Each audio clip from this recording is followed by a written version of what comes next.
Good afternoon, everybody. This is part 2 of the April 7th walk. I had mentioned in the earlier video about those morel mushrooms. Well, I walked in way back yonder way, and I'm walking back out to the car. I've looked high and low, and if I grabbed the one I thought was a mushroom and picked 2 more, I'd have had 3. That's how my mushroom hunting look would have went. So, but I did see some poke popping through the ground. Have you ever tried poke? You know, it's that stuff when it grows up large, it turns into, has them red berries. Everybody called them poison berries, but I kind of find out they would pretty much just make you sick. But when that stuff is small shoots, you know, the folks in the hills south of me here and down in Kentucky, why they'd eat that, man. That was food popping out of the ground. And you got to peel it and cook it, and I heard you got to cook it, boil it again or something. I've tasted it. You know, you can eat dandelion roots too and leaves. It's like, there's a lot of things out here you can eat. It's like, well, that's edible. I had a buddy from Kentucky. He's like, well, I'd eat the rear end off a donkey if I was hungry. I was like, well, if I was that hungry, I'd help you eat it. But before we ate it, I'd look around for some poke and dandelions. You know, that's just me. You can make wine out of dandelions. I never did. My sister-in-law did one time, and I guess she had a couple gallon vat of it fermenting, and I guess it blew up. So that was the end of that dandelion wine. But I mean, I guess anything that ferment, you make wine out of it. But yeah, I didn't find any mushrooms.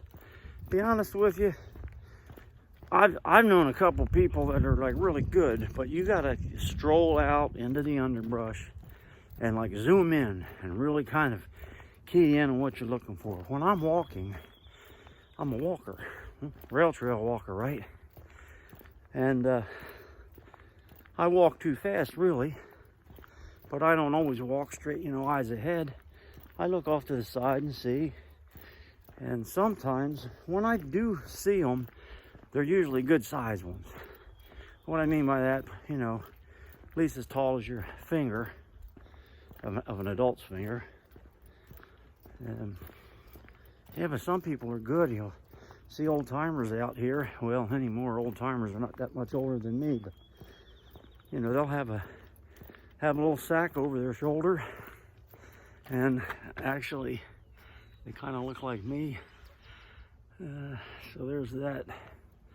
But no, when they're good at it, they just come out and stroll. You're not a fast walker like me. I walk for exercise. But I just thought I'd add that. Hope you like the caption of the man in the yellow hat. That was my connection with Curious George. I used to love that.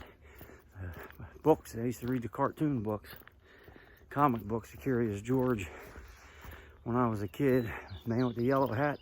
I don't remember him ever having a name. I think it was the man with the yellow hat. So,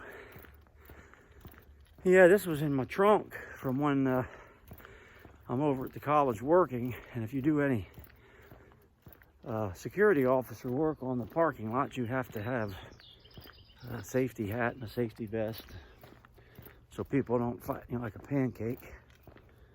But yeah, I've had a good day. It's probably been 2 hours since I had that second shot. I got the Pfizer. Isn't it funny how that's all part of our conversation these days? It's like, hey, did you get your shot? Or did you get the Pfizer there? Or did you get the Moderna? Yeah, well, I got the Moderna. I had to wait 4 weeks. I'm waiting for the Johnson & Johnson here. One-time deal. Yeah, but that's not... It's like crazy. It's become like part of it. And it's like, hey, we're going on vacation. Yeah, they're going to test you. You're going to carry a card. It's going to be like Nazi Germany. I was like, I don't know.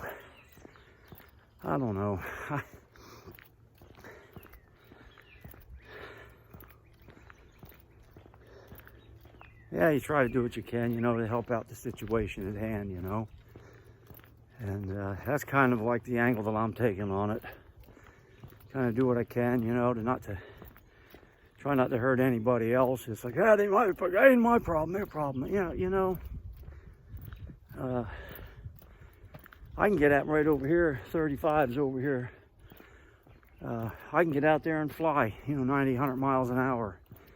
Yeah, I mean, I can do it, but they have speed limits out there because there's other people out there. So I don't want to be an idiot. Yeah.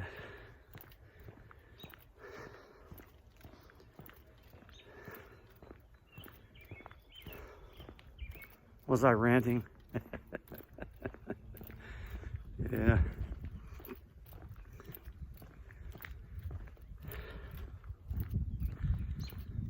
Yeah, I was. Nah, I'm not gonna tell that story. That's for some other time. But I'm gonna sign off for now. I can see my car up ahead by about 200 yards. A little parking spot off the end of the trail. There is a little skydive airport up here. I did notice their larger plane up over the weekend, and that was a good sign. I can tell because from where I live, we'll hear it climbing, you know. You can almost say you can hear it struggling to climb. And if Miss Rail Trail and I are out back, you know, be like, hey, there goes the dive plane. Of course, she has done skydiving. I did not. I stood on the ground and watched her and her buddy. She went to school with her. She came out and visited. But I watched them two jump out with another small group. And I stayed down in the big pea pad. And what I mean by that, they have a big circle full of pea gravel, about 3 feet deep, for soft landing. I stood down there and watched them come out of the air because, yeah, it didn't feel like jumping. Happened to this day. I've done 115 miles an hour on a motorcycle, not around people and not over here on 35. So I'm not a goody two-shoes. But hey, it's nice out here. I mean, all the birds are chirping. These robins are over here on the side of the rail trail. Actually, the side of this rail trail here, this is all designated for horses. You don't see many horses. You do sometimes, but the horses, you know, they can. Where'd my finger go? They can ride along the side here. They kind of frown on them walking on the blacktop for obvious reasons, you know. But yeah, there's a lot of nice places here in Greene County and all over southern Ohio. It's a populated state. There's a lot of industry, and yeah, it looks like things are starting to pop back. Haven't things changed though? There's going to be a change business-wise. So yeah, let's move on and continue on, one day at a time. Sweet Jesus, give me the strength to do every day what I have to do. May the peace of Jesus rest in your heart. Say a prayer for somebody today. Might be a friend, it might be a foe. But pray just the same, because you never know.